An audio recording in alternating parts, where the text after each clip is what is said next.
Signal Hill, Newfoundland, Thursday morning, December the 12th, 1901. A gale of wind, a grey inimical sky, with a kite tugging frantically at about 400 feet. All was in order. They paused and listened. The pen pauses too. Thought leaps beyond it. This little group of optimists at their lonely vigil. A comrade instructed categorically, patient too, sitting at his lonely post in Cornwall, separated from them by 1,700 miles of watery wilderness, doing as he was told. Just that and no more.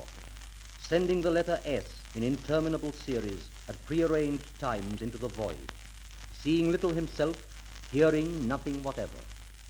And the man to whom it meant so much, whose years of unremitting work had brought him to this grim day and this hour, what of him? He sits eager, expectant at a telephone connected to a self-resisting coherer, not entirely trusting the receiving apparatus. And time moves on.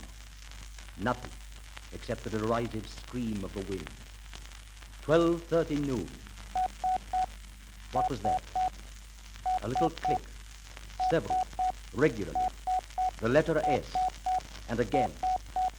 Marconi heard them for some time before he trusted himself to hand the telephone to Kemp for corroboration. Could he hear anything? Yes, he could. Then the faint sounds ceased, significantly. Orders were being obeyed on the other side. The listeners' hearts thumped with excitement. Then again, at 1:10 and at 1:20, came realism in a succession of those little staccato clicks, unmistakable, heard by them all. The tremendous expanse of ocean had been bridged. What must have been his feelings at this supreme moment? The achievement constituted an epoch in human history. The lives of millions of every race and creed would be affected as from this hour. The commercial possibilities were incalculable. The mitigation of loneliness was certain. Continents would speak with each other of their several aspirations.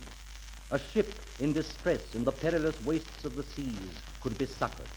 Lovers, separated by a hemisphere, would confer privily and be comforted. Empire builders, isolated in desert and jungle, would hear the sounds of their cities and be cheered and refreshed. A new world would be born. The foregoing is an extract from the book A City of Sound, recently published by the Marconiphone Company. If you will send us the name and address of a friend who you think would appreciate the fine qualities of a Marconiphone and to whom we may mention your name as a recommendation, we will gladly send you free of charge a copy of this interesting book. An addressed and reply-paid postcard is provided with this record. If you are pleased with the reproduction of this instrument, give us the opportunity of demonstrating to one of your friends.